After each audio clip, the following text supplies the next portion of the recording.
Hello ladies and gentlemen, I am the OmniViewer, and today an unboxing video of sorts. I mean, it's after Christmas, and that means toys. Everyone likes toys, right? And today we have an interesting little grouping. Two different kinds of Godzillas. The latest of the NECA Godzillas, and the FUNKO Pop Godzilla. You know, for contrast. This should be very interesting indeed. Here we see the FUNKO Pop Godzilla, which is pretty big as far as Funko figures are concerned. Usually Funko figures are about that tall by comparison. Godzilla is one of the few that has been deemed worthy of a much bigger size, which is appropriate because he's a giant monster.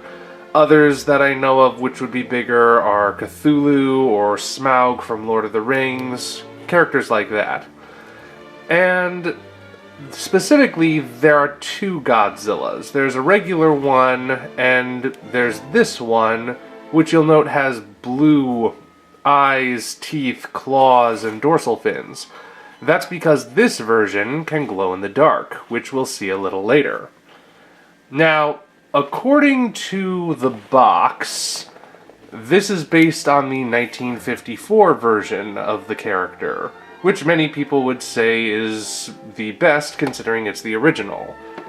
And considering this guy is super stylized, like practically every Funko figure, I guess I can't really say it's not the 54 version, but it's just stylized enough that it could look like just about any version.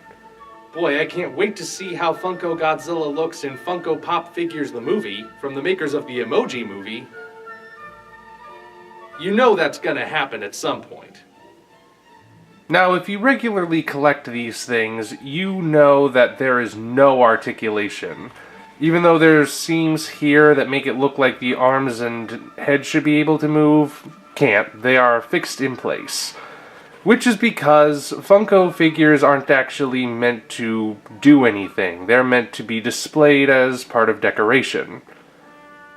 I will admit I didn't get the point of Funko Pop figures at first, until I remembered that I'd seen their like before. These are basically the same thing as trolls or Smurfs.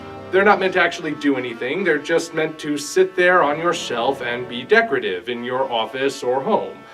And to that end, they certainly do the job well. The main difference is that instead of being wild-haired nudists with navel piercings, they're meant to look like popular characters from various different franchises. And yeah, I can understand the appeal in that.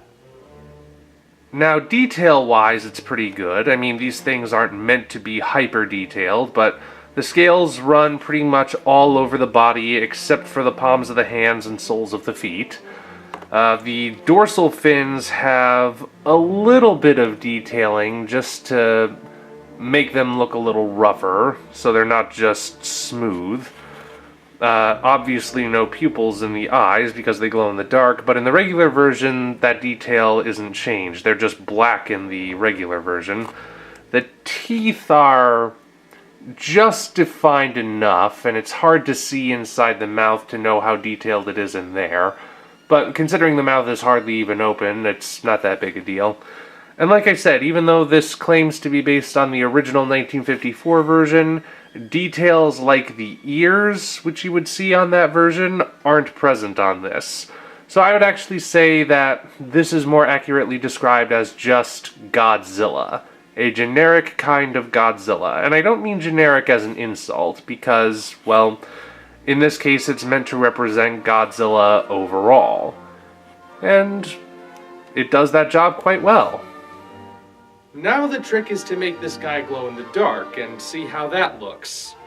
And for some reason, it takes a lot of light, so give me a little bit. And there he is. This is how he looks when he's glowing in the dark. His eyes, teeth, claws, and dorsal fins all glow a very menacing nuclear blue. In fact, very accurate to the movies. The parts of him that are glowing the least are the claws on his hands. You can still see them glowing somewhat. And yeah, in the dark, that's pretty neat looking. But like I said, it takes a lot of light to make him look that way. So, you want to see it? Have him standing in front of some lights, or around a bunch of lights for a very long time.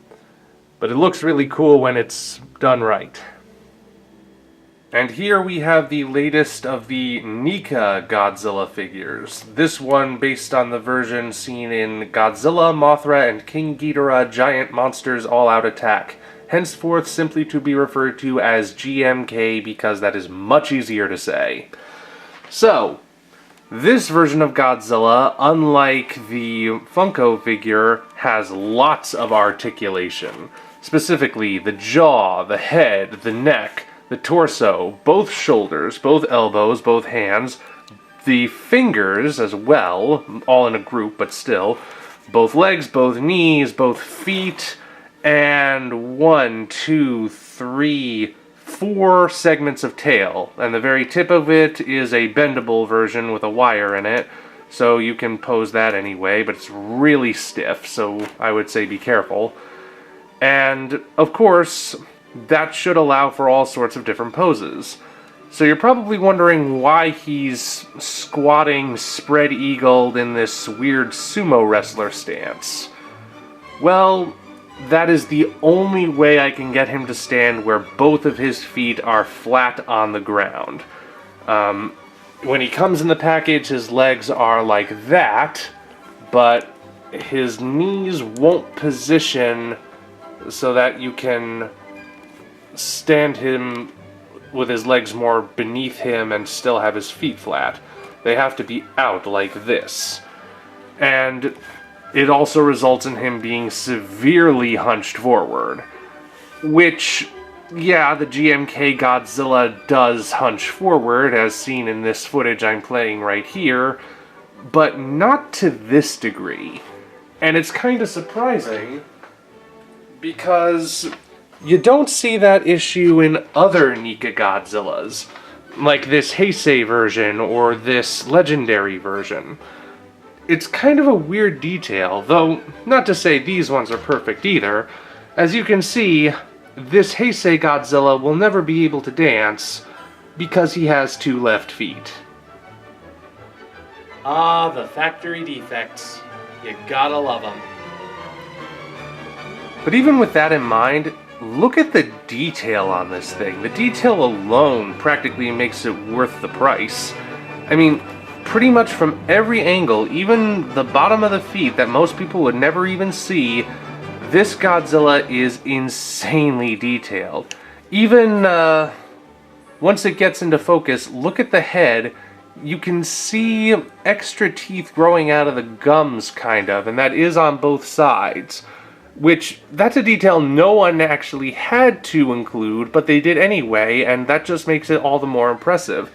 Only place where it's broken up slightly is, if you open the mouth all the way and you look in the back of the throat, you can sort of see they didn't paint where the jaw connects to make it look like the inside of his mouth. But that's okay. Most of the time you would just have his mouth slightly open or closed completely, which it fits very well. So that's easy enough to hide. Everything about this figure just looks amazing. So, yeah. Great job on that, even with the weird pose. I mean, I guess it's appropriate that he's posed kind of like a sumo wrestler, but it's not exactly film accurate there. But who cares? This is still an impressive figure no matter what. So there you have it. 2 very different kinds of Godzilla figures. Assuming you can even call something that doesn't move a figure. But anyway, hope you enjoyed this interesting little look at both of them. Well, I think they're interesting at least, but I'm a Godzilla fan. I'm biased.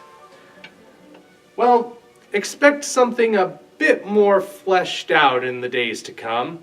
But until such time as I get that together, this is the OmniViewer signing off.